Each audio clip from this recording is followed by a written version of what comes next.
Let's dive straight in. Number 10. The shoulder-to-shoulder effect. You know that one colleague who turns every meeting into an uncomfortable experience? The person who rejects every idea, argues constantly, and fills the room with tension. Most people respond the same way. They sit as far from that person as possible, like they're building a wall of distance across the table. But that actually makes things worse. When you sit directly across from someone, your brain interprets it as a confrontation. Two opponents facing each other. Your bodies are literally positioned against one another. So when disagreement happens, it registers as an attack. But sitting beside someone changes everything. You're both oriented in the same direction, looking at the same table, sharing the same perspective. Your brain stops categorizing them as an opponent and starts reading them as a collaborator. Psychologists call this the shoulder-to-shoulder effect. Side-by-side positioning naturally reduces defensiveness and makes direct confrontation physically uncomfortable.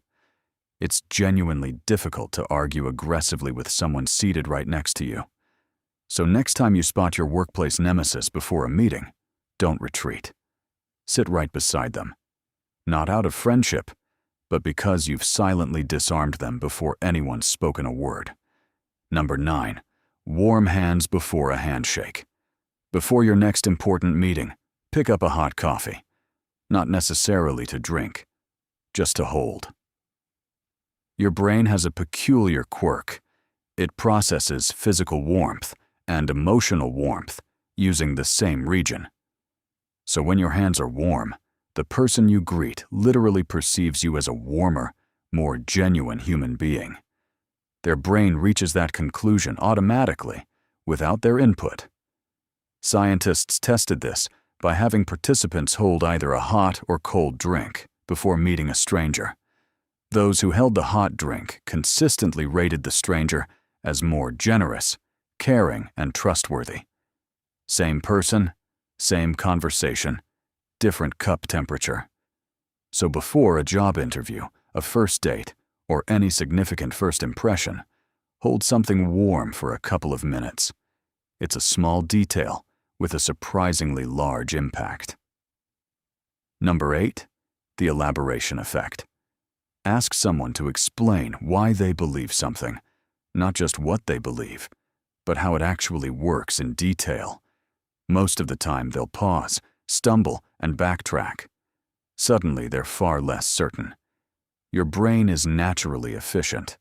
It stores impressions and feelings rather than comprehensive facts. It saves the headline, not the full article.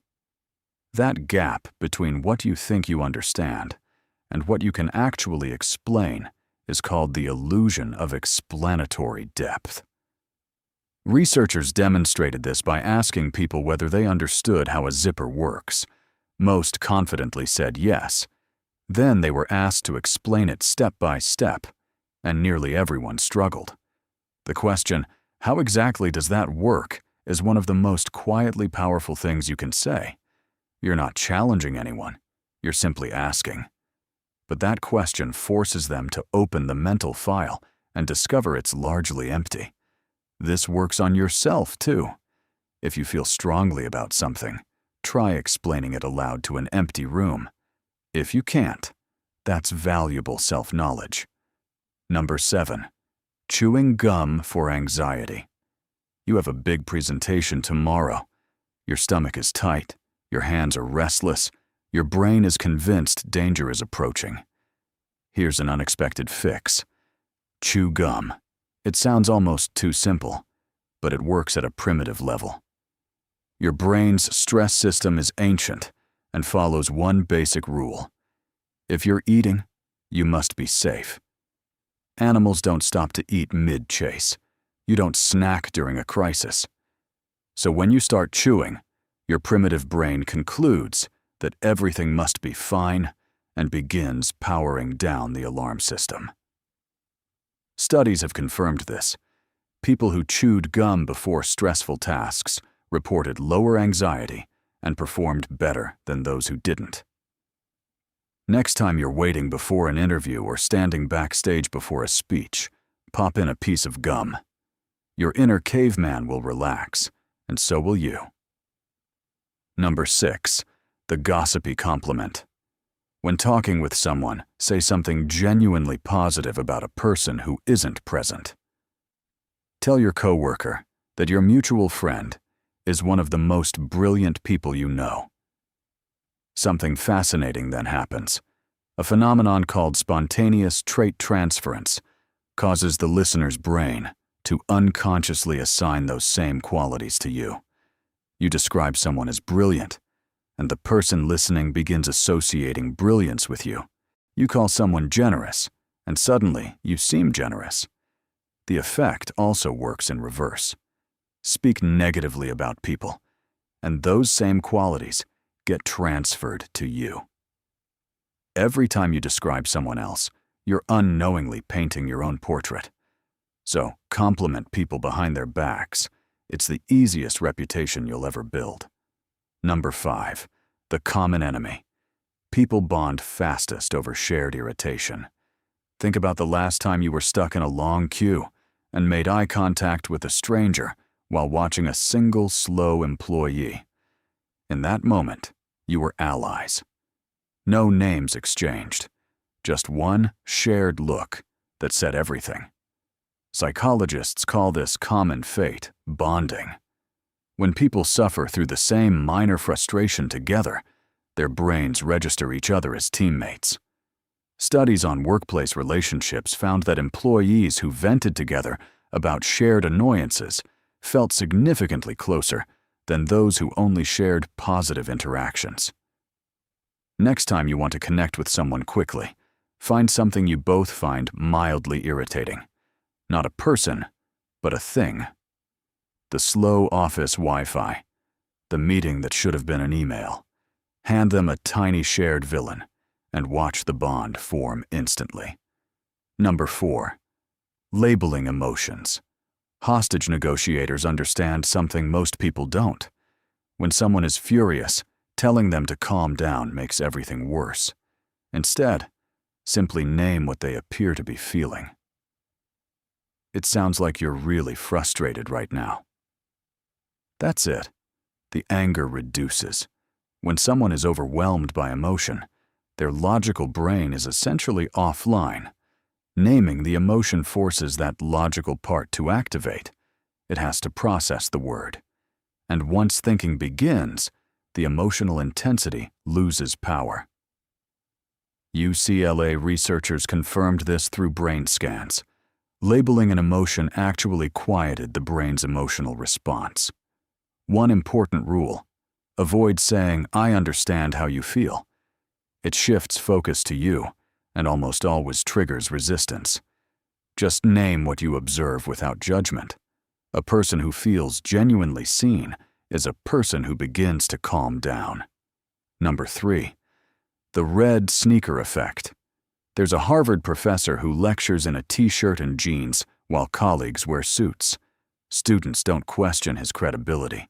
They assume he must be exceptionally important, because who else could get away with it? That's the red sneaker effect.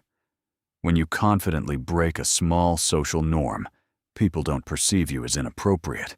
They read you as powerful. The key word is confidently. If you apologize for breaking the norm, the effect disappears. But if you own it completely, people assume you have a reason, and that assumption reads as authority. Find a small rule to break deliberately. Everyone uses formal language. Drop one dry, well-timed joke. Everyone sends standard thank you notes. Send something unexpected. Just make sure it's intentional. Number 2. The rhyming effect. Your brain has a built-in shortcut, and advertisers and lawyers have been exploiting it for decades. If something rhymes, your brain automatically trusts it more. Consider the most memorable line from the O.J. Simpson trial. If it doesn't fit, you must acquit. That wasn't a sophisticated legal argument. It was a rhyme, and possibly the most persuasive sentence of the entire trial. Researchers call this The rhyme as reason effect. When given two versions of the same statement, one rhyming, one not, people consistently rated the rhyming version as more accurate and believable.